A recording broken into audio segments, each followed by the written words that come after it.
গাজায় গত ৩৬ ঘণ্টায় ইসরায়েলের বর্বরোচিত হামলায় ১৮৩ শিশু সহ অন্তত ৪৩৬ ফিলিস্তিনি নিহত হয়েছেন।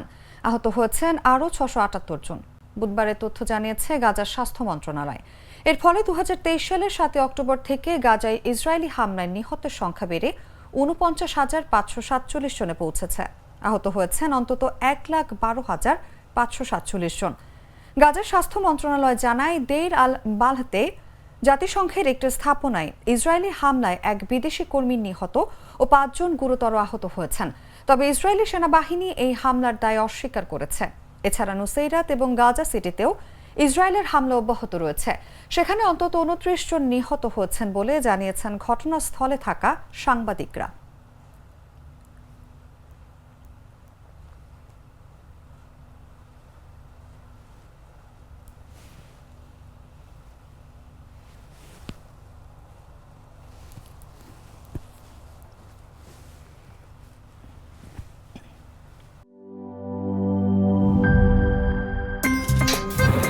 আমার একটা স্মার্ট সিদ্ধান্তে 25% গ্যাসের খরচ কমেছে। ভাবছেন কিভাবে?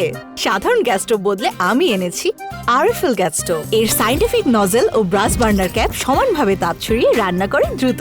তাই গ্যাসও বাঁচায় 25%, টাকাও বাঁচে 25%। আরএফএল গ্যাস স্টোভ নিরাপদ ও গ্যাস সাশ্রয়ী।